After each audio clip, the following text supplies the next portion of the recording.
Hi everyone, it's Rachel and welcome back to another episode of the Plant Sumo podcast. Today I'm here with Meg Ackroyd, who runs the incredibly popular Instagram profile PoorLondonVegan. She's poor, she lives in London, she's a vegan. We're going to talk all about it on this podcast today. So Meg, thanks for coming on. Thanks for having me. I'm excited. Can't wait. Oh, brilliant. I mean, obviously I've just discussed the kind of the ethos of your platform, providing healthy and affordable sort of plant-based meal options in London, right? But how were you kind of inspired to create this platform? Was it through your own life experiences or? That's a really good question, actually, and you have nailed it. So basically, I have always been a foodie. I've been raised like with loads of food going on in the house. We have no chefs in the family or anything like that, but Mum is a super keen chef, and she's actually just gone vegan as well this year, which is absolutely amazing. I'm so proud of her. But I went vegetarian in May of 2016.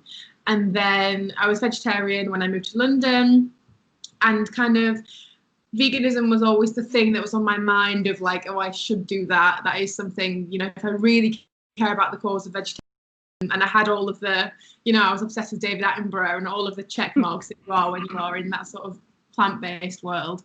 Yeah.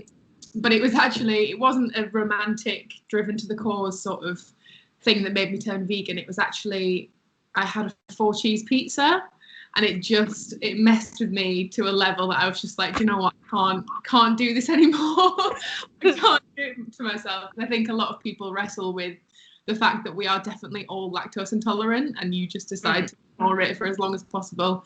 So in November of 2018, I decided I was going to join Do Veganuary and see kind of what happened there. So I created PoorLondonVegan just to have a separate platform to have some inspiration. I wasn't even meant to be posting myself, but it was more just to make sure that my own Instagram feed wasn't just full of food images. And then it became very obvious very quickly that is a platform that is like extremely popular.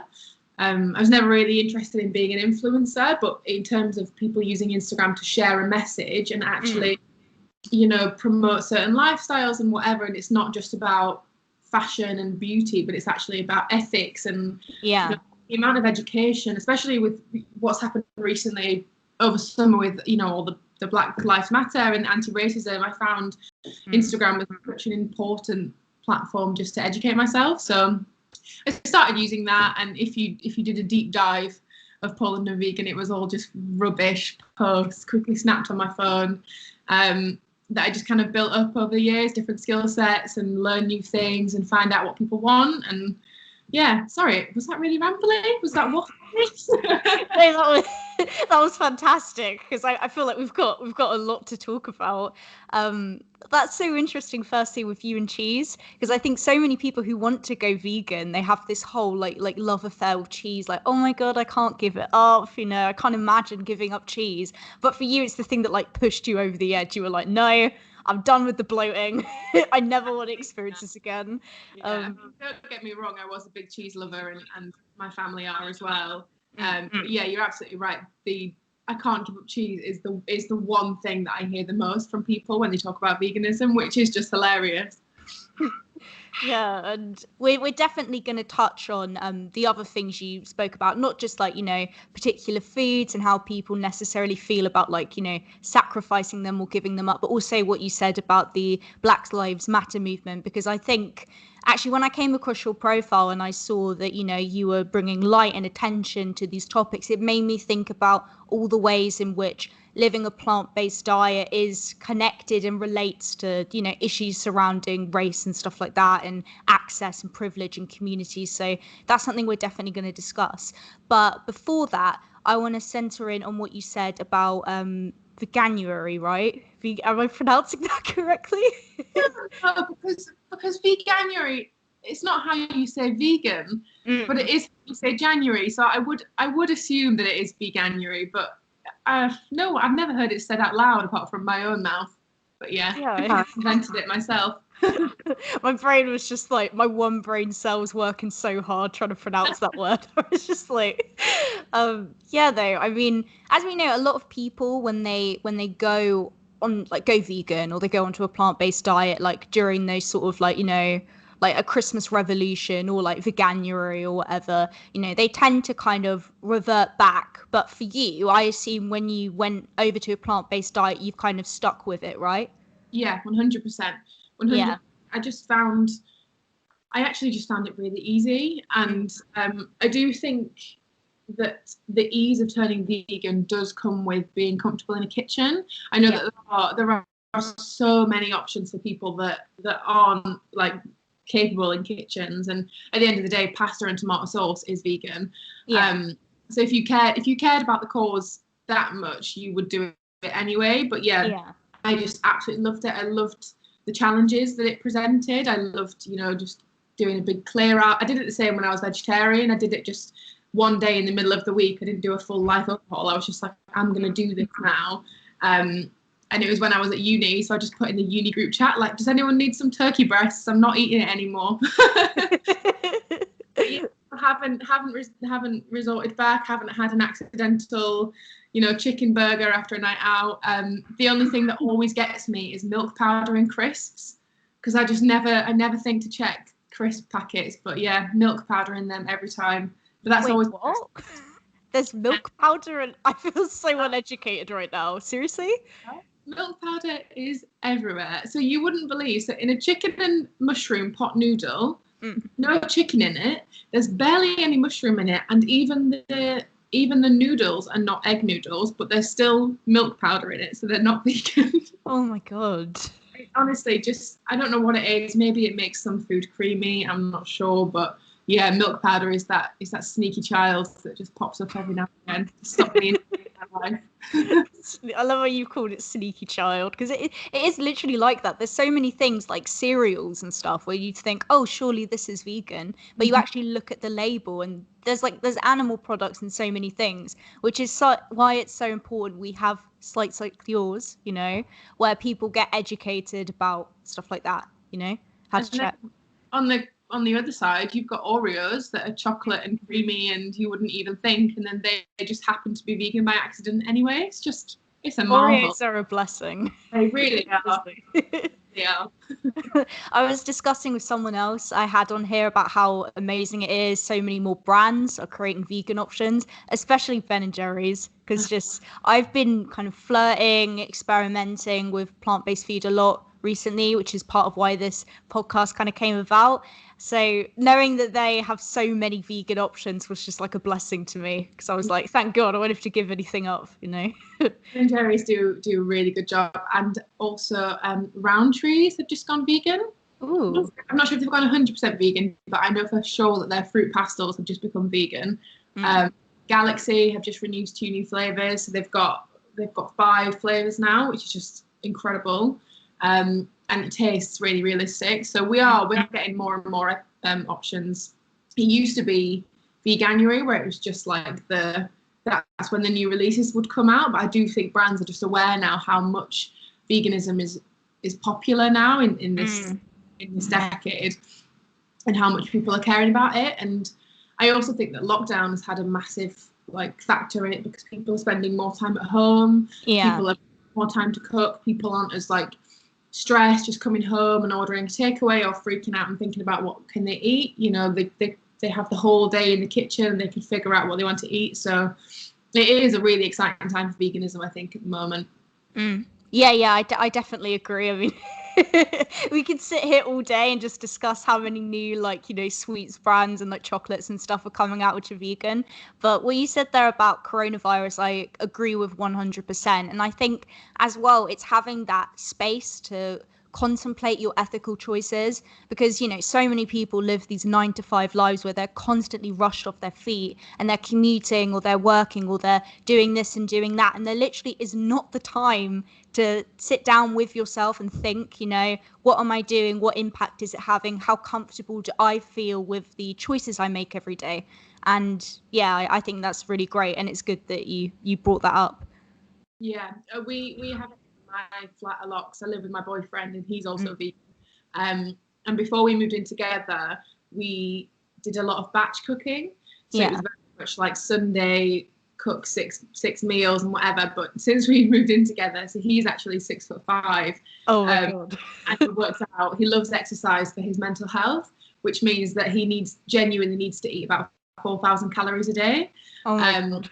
So the second week after we moved in together, I made a huge portion of chili for us to have for our dinner that evening, and then put the rest in the freezer. And we each sat down with our portions, and within an hour, he'd eaten the entire pan. It was genuinely what I would think would be like 4 portions of chili, and he'd just absolutely eaten the whole thing. Oh God.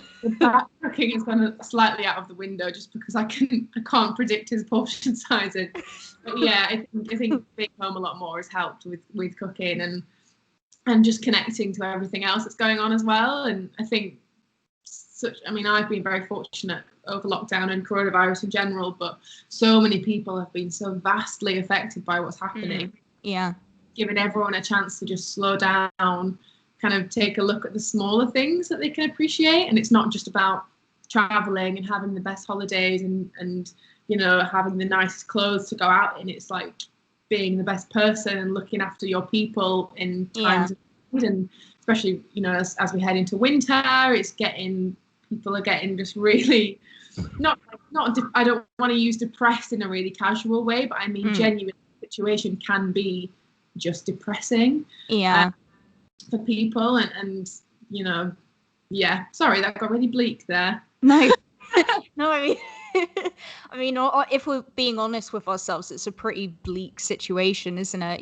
I completely agree with you. I know, like, under lockdown, I myself have felt really like heavy and sad, and it feels kind of hopeless sometimes. But what you said about appreciating things beyond, like the materialistic and stuff like that, like the people around you, like your 6'5" boyfriend who eats like a whole pan of chili. Insane. But yeah, that is completely true. And actually, touching on what you were saying about you and your boyfriend, that just shows how different, right, all of our individual kind of dietary requirements are. And I think that's a huge thing to consider when you're thinking about any sort of dietary lifestyle or like fitness plan and stuff like that what works for someone else, it may not necessarily work for you. Like, I know I probably can eat a whole pan of chili and be okay with myself, but yeah, exactly. A big problem in our household is that I have really bad food envy. So I'm literally like, people have, they say dessert stomachs. They've always got room for pudding. I don't really have that. I just have a savoury stomach. So like, I can literally have unzipped my jeans. I'm horizontal. I'm complaining, and I'm so full. But then if Max goes and gets more food, I'm like, well, I want more. It's ridiculous. I don't know where it's come from. I'm so greedy with food because I am such a foodie and I can enjoy every mouthful. And even though it's causing me so much pain, I'm like, just give me more.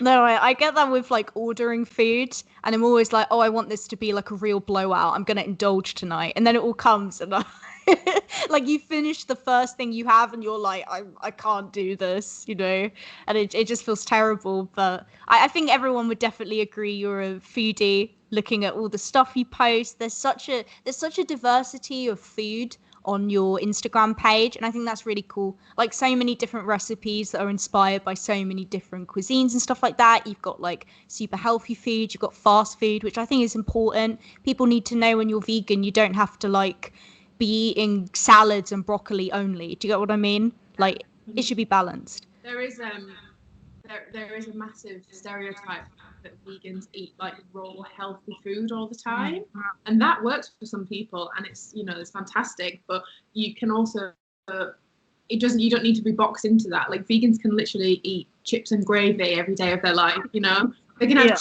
cheesy chips and gravy. There are some fantastic cheeses out there that melt now. So yeah, it is just everything in moderation and exactly just balance in your life and knowing what works for you and what works for your social life and your personal life and work and relationships and everything. I think it is a really exciting kind of climate we're in at the moment of just everything being available to everyone, and it's only going to get better, I think.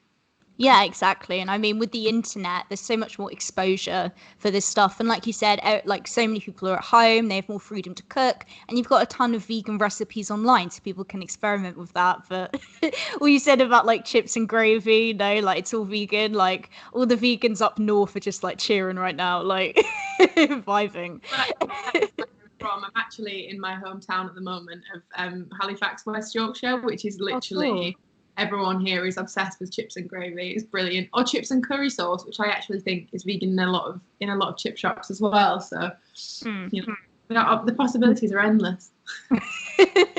Yeah, they truly are. And I mean, on top of that, I was just thinking about what you were saying about, you know, how coronavirus has changed people's lives and like people have the room to cook and think about their diets. But part of why I really like the brand that I kind of work for, like Plant Sumo, we do like healthy plant-based meals that are like based in London that you can like prep, like zero prep, but you just like heat them up at home and then have them, is for people who are like in lockdown or a high risk at the moment, and they, you know, they can't afford to be going out and shopping all the time and spending ages perusing in the supermarket purely because, you know, we're in the midst of a pandemic and no one wants to get sick and potentially pass it on to their relatives and make things worse.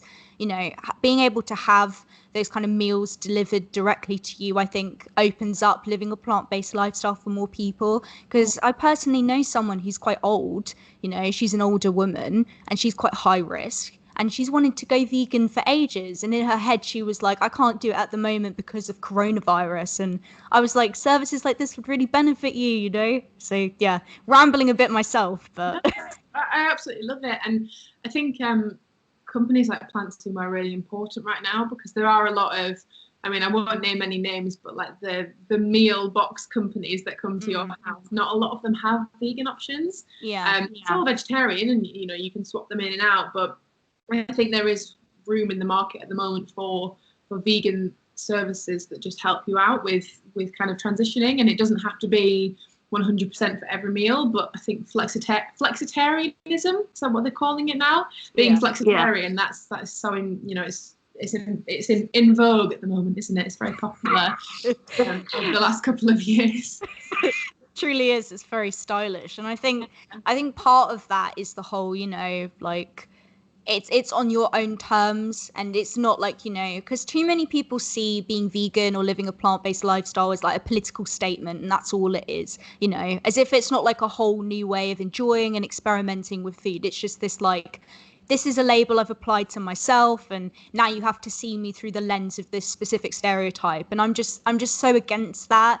I'm so against that kind of culture of like judgment. And I don't even just mean you know, vegans potentially who are a bit more extreme in their beliefs judging people who still eat meat or still eat animal products. I mean, also people having this perception every single vegan is like, I don't know, out to get them or something, when it's entirely not true. You'd be surprised how often judging happens within like diets as well, though, because there are a lot of vegans versus vegans, and I just think like, I mean, it is an idealistic world, but if everyone could just kind of let everybody just experiment with food as and how they want to, and take all the pressure off the table and just eat what you enjoy in the most ethical way that works for you. And yeah, I do think a lot of people think that veganism is a more expensive choice, and it can be. It absolutely can be. Some of the alternatives are definitely more expensive. Just like I said, you know, the Galaxy bars are double, if not more, the price of a dairy one. But it can also be such a cheaper option as well, like just beans and vegetables and curries and things like that. And it all depends on your personal journey, and it shouldn't be about privilege, and it shouldn't be about what you've got in the bank. And, you know, PoorLondonVegan, I'm a complete hypocrite because I go out to eat and I spend like £13 on a plant-based burger. Like, that's not very, we have a joke amongst my friendship group where we go, that's not very PLV. Because it's not, but that, you know, sometimes it's what I can afford, sometimes it's absolutely not what I can afford, but because I am just so obsessed with food, I choose to do it anyway. At the end of the day, you know, the platforms, it's not my full-time job, it's just a passion project, and sometimes I'm going to treat myself to to a ridiculous expensive burger just because it's Wednesday and I feel like it. Yeah, exactly. And I mean, obviously the mental image of it being like poor London vegan and you're there with like this like 20 quid burger is quite funny, but that's so true. And I mean, in London, like you said, a lot of the time finding affordable vegan options is pretty difficult. I mean, everyone knows almost everything is affordable, like not affordable in London, you know, like even trying to get a pint here is so bloody expensive. It's insane. My boss went to a pub the other day and he texted the group chat and he was like, guys, I've just had a pint for £7. What a bargain. And I was like, £7? 7 English sterling? I don't think so. Honestly, like I went up for uni like in Durham, and literally just like the culture shock coming to London and having to pay so much money just to get like a pint of Stella, like Stella shit. How are they charging so much for it? It's ridiculous. Yeah, it is the benefit of being up in Yorkshire at the moment. My local pub does like proper Yorkshire ale for like £2.15 a pint, and I'm like, yes, I'm home. It's lovely. Yeah, it's crazy just how much prices differ from place to place, and I think that again contributes to that entire stereotype of veganism as something that's very like unaccessible, you know, only for like a certain like privileged group of people and stuff like that. And that really isn't true. Like over the course of doing this podcast, I've interviewed a lot of people from like a lot of different backgrounds and stuff like that, you know, and they've managed to like find a lifestyle where like not even just like, you know, plant-based food, but like using cruelty-free like products and stuff like that and cruelty-free fashion. They've managed to make it affordable for them just by doing that extra level of research. So I think it is possible, you know.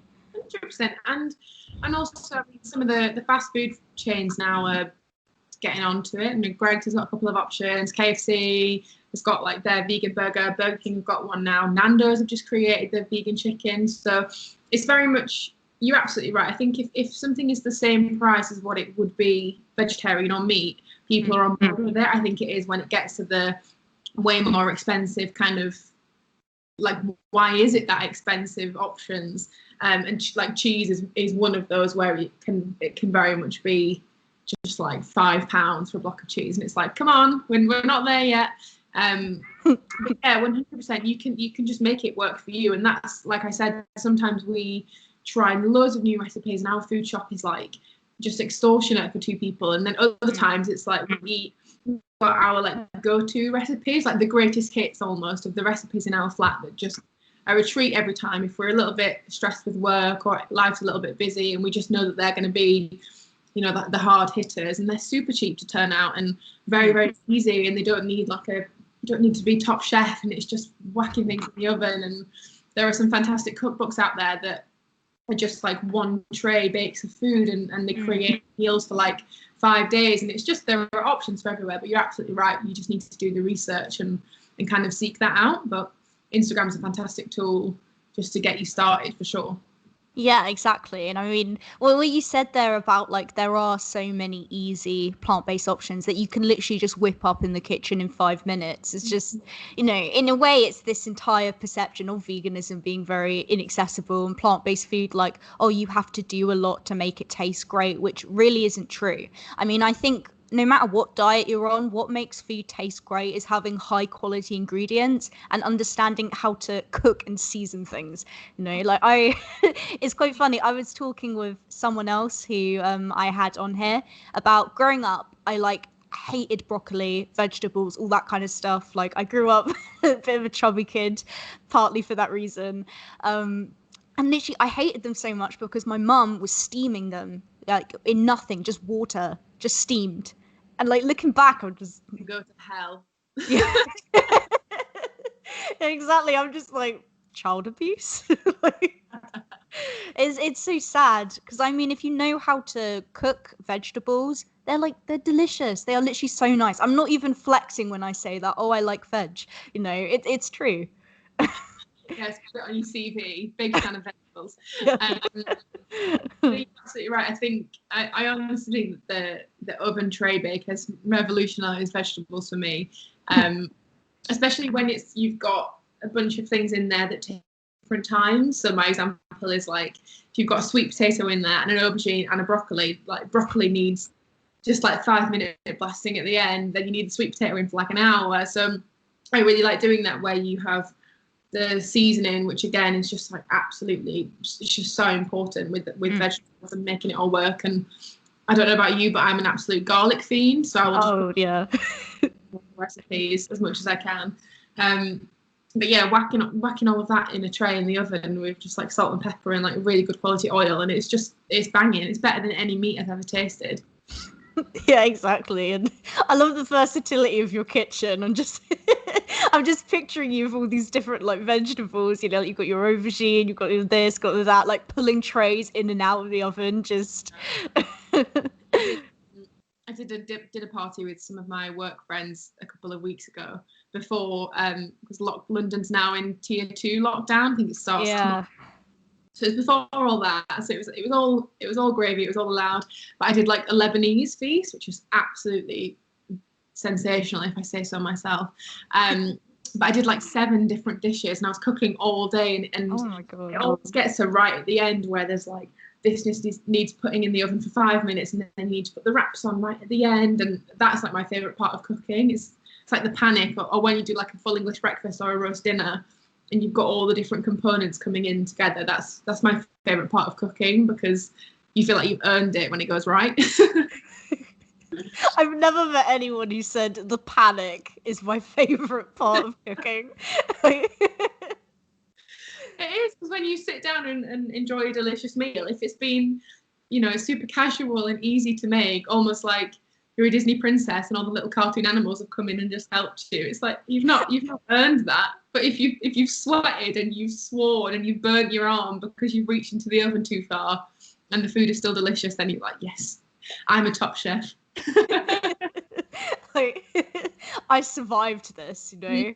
Like, is the transition between something like at the beginning, you know, Gordon Ramsay would have been like screaming at you, and at the end you would have got a like, well done, you know. The Paul Hollywood handshake. Oh God, don't. Fan. It's just like, highest power. God, I really need to keep up with Bake Off. I haven't watched like any of it, but obviously we've spoken a lot about food and how amazing and great it is. But I want to talk more about your platform and what we were talking about before now, which is, you know, the kind of accessibility, the issues surrounding race and stuff like that, connected to veganism and, you know, plant-based lifestyle. So obviously you do have, you know, stuff on there where you're bringing to attention Black Lives Matter, and if you'd like to like talk about your journey to kind of doing that, I think that would, yeah. I mean, it's difficult, isn't it? As you know, you and I, 2 white women talking about it, and the book definitely doesn't stop with us. But where I'm from is not. I wouldn't. It's hard, isn't it? Because I can be quite ignorant. But I wouldn't say where I'm from is like a racist area. It's not that sort of area where it's like weird to kind of care about things like that. However, I didn't properly meet someone else of colour until I went to university. It's just like when you really engage with that as a thought, that I was like 18 until I really met people that weren't white. It's just fascinating. It's just a fascinating thought to think about, you know, where everyone else lives and how people are raised. And when I went to university, I was in a hip hop dance society for 3 years. You know, it really just got me involved in not only Black culture, but there was Asian culture in there, there was Indian. It was just amazing. And then obviously university in general, people come from all around the world, so that was just a complete dive into culture for me, and I just loved it and really got involved. And I lived in Nottingham, which it's got quite a large like Caribbean population, which again was just like fantastic to get to know that other culture. And then from uni I moved to London, and now I live in Peckham, which again just has a huge just like African community, and it's like amazing, and the food there is incredible, and I just really enjoyed getting to know it all. So that was my just my personal journey, just from being a white person from a small English town.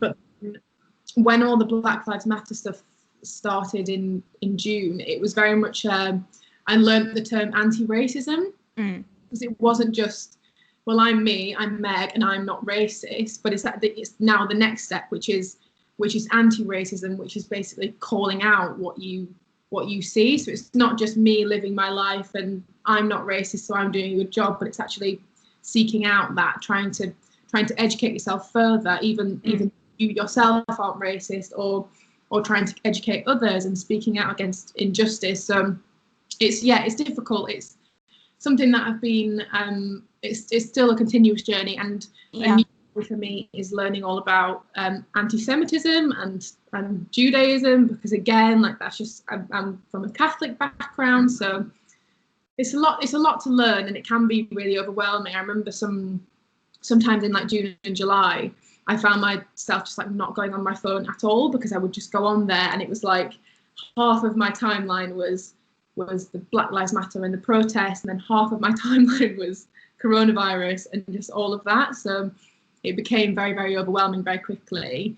But then you do have to have that sense check with yourself, like, yes, it's overwhelming because it's hard, and that's because it's injustice. Like, it is hard, it has to be hard, and as a white person you have to face it. You can't just hide, because Black people can't hide, because people of colour can't hide. They, that's what they're faced with every day, and they're born and they're raised, and it's not, they don't choose to be where they're from, and they're just forced with this prejudice immediately. So it's been a learning journey that I'm still on, but I don't want to say I'm loving getting into it, because it's a really kind of difficult thing to get involved with, but certainly I'm relishing the challenge. Let's say I'm relishing the challenge of learning more and having conversations with people about it, for sure. Yeah, and firstly, I want to say I really relate to your kind of like your own personal experience with race, because I live in London at the moment. I'm originally from Norfolk, so as you can imagine, Norfolk is an incredibly like white place. It's steeped in like whiteness. The school I went to growing up, like my high school, there was like only one person of color in the entire school. And obviously I went to university at Durham, where obviously I had greater exposure and, interactions with people of different races. But Durham as an institution is so steeped in whiteness and racism and all these kinds of things that even that aspect of going there, I just, I have like friends there and stuff like that who are like people of color, and a lot of the experiences they've had at that university have been really traumatizing because of the culture there. And yeah, I completely agree to what you said about the kind of the privilege of inactivity, of staying silent, of, oh, this is not my issue, and stuff like that. I think there is too much emphasis a lot of the time on how people individually feel and their individual sort of choices regarding things like racism, because it is an institutionalized system. It's a broader structure that structures like everything politically and socially in our society, and people should be doing action to dismantle those structures. That's what being an ally is actually about, rather than making the discussion about, I'm not racist, do you get what I mean? These are my feelings, stuff like that, when it isn't really about you. It isn't really about individuals per se. And it's interesting what you said about politics. I mean, we won't dive too much into that, but yeah. Politics has never been something that I was interested in, just because as the topic, I genuinely don't think I'm smart enough. And I know that sounds really like, oh, I'm downplaying myself, but even just the language used in politics and, the history behind it, it's so lengthy. But that is a new thing that I've realised, God, that's an internal problem, and I'm ignorant to, because I can't remember where I saw it, but I just saw something that was really quick, and it just said, if you're not interested in politics, it means that politics doesn't affect you. And I was just like, oh my God, because of course we should all be interested in politics, and I obviously vote and I know who I support, but that's kind of where it ends with me. And I know that is something that I have to work on. I mean, my boyfriend, he's intensely interested in politics, and he teaches me. We kind of do like daily sessions now where he just keeps me up to date, which is really fun. But yeah, with politics, with race and everything, you can't just hide your head in sand just because you are a privileged white woman and it doesn't affect you. That is it's the next step, just like you said, it's the next step to being an ally. where it's helping others, using your voice and using your platform to help others and not just kind of resting on it. Yeah, exactly. And I mean, first of all, you're clearly very intelligent, so I disagree with what you said just then. No, making that entirely clear. But yeah, I completely get what you mean about the whole sort of like, politics ending at, what affects you directly, like voting and stuff like that, and who you necessarily support, right? Because I think, unfortunately, for a lot of, like white people, for people who are middle class, or especially rich people, upper middle class, politics becomes something that is so abstract, because you vote for the Conservatives, right? But the actual policies they're enacting are unlikely to have a real world impact on your living conditions, your day-to-day life. And because of that, for so many people, it can become some sort of like game. Do you get what I mean? And you see that on social media, where people use these kinds of issues for clout, or they make it about themselves. Do you get what I mean? And yeah, I think all of us have like a responsibility to educate ourselves. No one's perfect. No one should shame anyone for not being perfect and not knowing things. But like you said, I think it matters the kind of intention and the mindset someone has going into these sorts of things. Like, like you recognize, you understand your privilege and like the situation of your life, and you go into everything with an open mind. And yeah, I think that's a really fantastic thing. I think, just kind of to bring this back to food as well, it's a big thing that's happening in the food community at the moment, which I'm really excited about. Is, I mean, again, is excited the right word when it is initially a negative thing? But there are a lot of white bloggers that have, here's my recipe for a curry, or here's my recipe for tacos, or here's my recipe for this. And yes, white people can think of their own recipes, of course they can, but if there's influence from a culture that isn't white British, we need to start recognizing that. We need to start crediting other bloggers. We need to start crediting other creators that are championing their own culture and bringing that to the table. And there's a difference between me going out into Peckham and trying some plantain and thinking that's delicious, I'm going to add that to my breakfast, but seeking out online and looking for recipes of Jamaican and Caribbean breakfast ideas, and then sourcing those when I post like online. So that is definitely something that I'm going to start getting involved with as I move on, but at the moment I'm focusing on my own chef skills and my own recipes.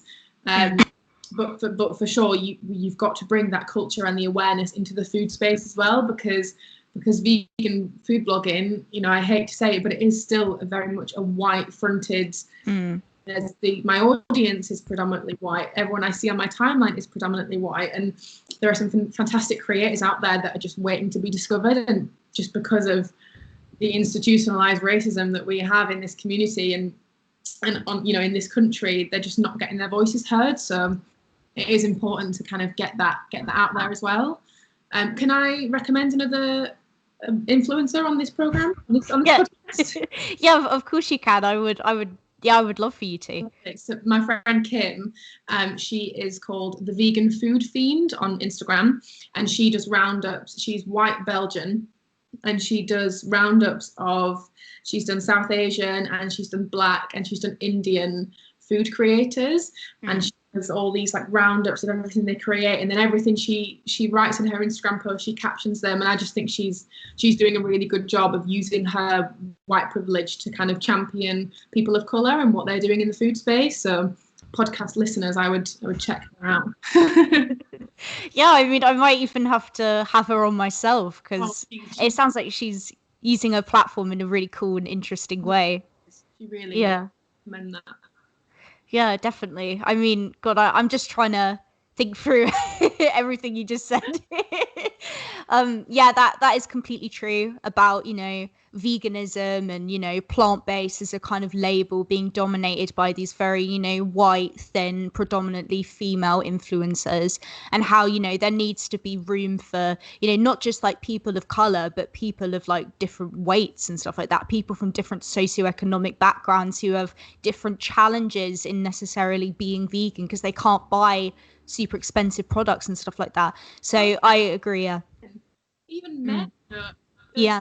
There's a lot of bias against men in the vegan industry, because because, you know, cavemen were the ones that went out and fought the tigers to get the meat back in the day. So there is so much around that. There's such a strange narrative around men being vegan, and, you know, not only my 6'5" massive boyfriend can test against that, but there's such a fantastic community of men on Instagram and wider that are doing some fantastic things for the vegan community and showing that it's not just an overly feminized thing, but it's just about food, and it's about ethics, and it's not about being flowery, and it's not about being sensitive. It's seeing injustice and taking action against that, and that's not just with food, and that can be with racism, with politics, you know, everything that comes along that. It's are you seeing injustice, and are you taking action against it? That's the bottom line.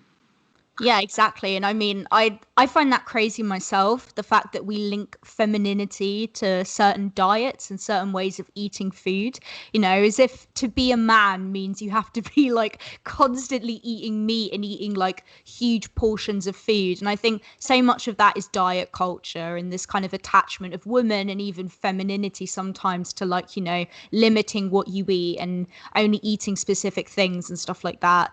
And it's so toxic. I completely agree. This idea that, you know, men do anything. Oh no, don't worry. My parcel has just arrived. Oh. I'm just gonna chase him down. Oh no, it's fine. Just the image of me ranting here about masculinity while you're like getting your parcel is amazing. MEGAN. Thank you.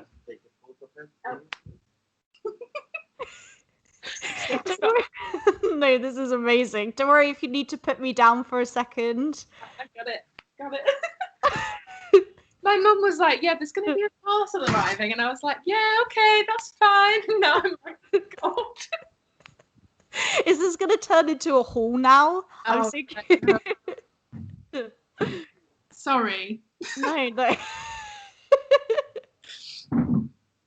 Honestly, I love it. It's just so relatable. I had to like one of these where like literally the repair guy came over during a podcast and, and I was just sitting here with my headphones on, like looking over because he was like gesturing all these things to me because he didn't know what to do. So my eyes were just going like, I must have looked insane. But I was there.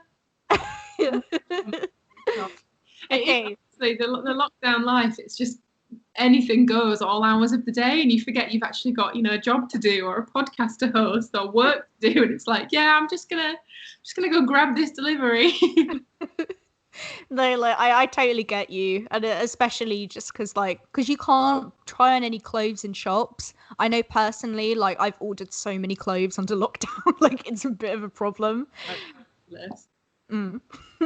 So I found out that the reason that we can't try on clothes in shops is not actually because of, so I first thought it was because of coronavirus and like touching things, but it's actually just because of air circulation in the changing rooms. Really? Oh yeah, that's the fun fact. That's what the shop assistant told me at Weekday on Oxford Street. She was like, oh yeah, it's just because of how the air circulates and having like people close together. So there's a fun fact. But you're absolutely right. At the moment, yeah, not being able to try on things is a nightmare, but it has actually reduced my shopping and my fashion intake, which is just, I think it's been really, really good and useful for me.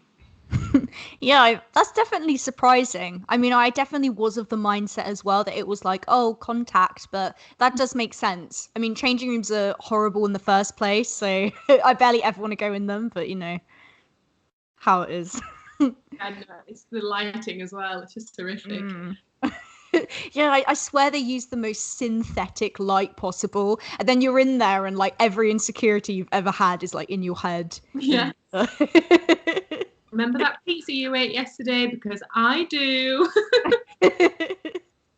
That's the thing though. We talk about, you know, all this like diet culture stuff and, you know, like what we eat and everything, but it's so ubiquitous. Even when you go try on clothes, stuff like that is in the back of your head about how you look. And yeah, everything you said about men and masculinity and like not wanting to look like soft or like, I know a lot of people over here don't use this term as much. People use it more in like the US, but like a soy boy. Do you get what I mean? Yeah. Like, Yeah, and it's so ridiculous because, you know. I think you know, at the end of the day, it's hard enough as it is to be in your like 20s to 30s at the moment. Never mind where you live, never mind what's in your bank account, and never mind the actual pandemic that's happening, that's killing people. Like, just in that sort of transitional period in your life where you're expected to just have so much going on and have your life kind of set out together. So then on top of all of this, people are just trying desperately, just trying as hard as they can to keep themselves sane and look after their mental health. And if that can include making ethical decisions for the benefit of the planet, then that's great. And if it can't right now, then that's also fine. Like, I think there is a big pressure to be doing the absolute most that you can, not just with food, but with, you know, with plastics and with ethical, I've completely lost my words, ethical, like makeup and makeup remover and not makeup wipes and things like that. There's so much pressure to just be doing the most, when actually it's like, if you can change one thing, then absolutely finesse that for like 3 weeks, and then after that you add another thing, and it's just like just changing your habits to help the planet in any kind of way, big or small, that you can. That's just the best thing that we can do right now. Yeah, exactly. And I mean, like, that's how you make things sustainable, right? Through like smaller changes that build up into bigger things. But the amount of judgment people have for other people in that regard, if you're not like perfect, and like you said, if you're not doing the most, when we're not the corporations which have established, right, these systems which people have to literally participate in, right, if they can't afford more ethical options, you know. Like, I'm sorry, you know, you can hate like clothing companies like Primark and H&M and Topshop as much as you want for the disgusting labor practices they have, you know, and that's perfectly fine, and that makes a lot of sense. But for some people, if they're literally not making the money and they need clothes, it's their only option. And I just think judging people for that, like, yeah. But there was some really horrific storylines that were coming out of the lines outside Primark when Primark reopened, and you know, of course I agree with you, Primark, it's a terrible company, and there's, you know, all these kinds of horrific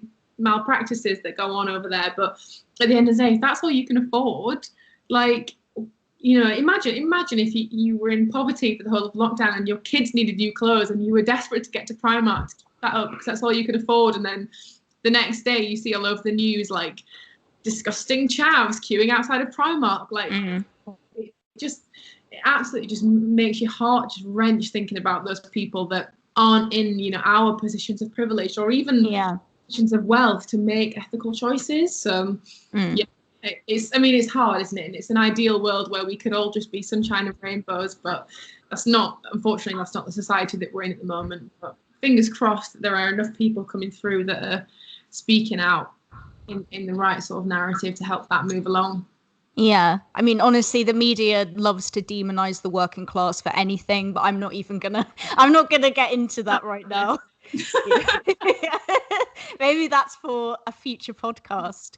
But yeah, exactly what you said about more people moving into making these kind of ethical choices, you know, at their own pace. I think that's so true. And I love your platform. I love everything you're saying. I think anyone watching, go follow Meg, Poor London Vegan, to find out how you can be poor, live in London, and still be a vegan.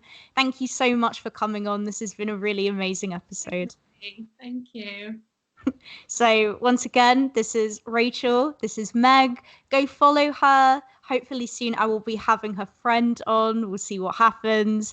And this was another episode of the Plant Sumo podcast. I hope you enjoyed it. And if I can reach the stop button. Bye.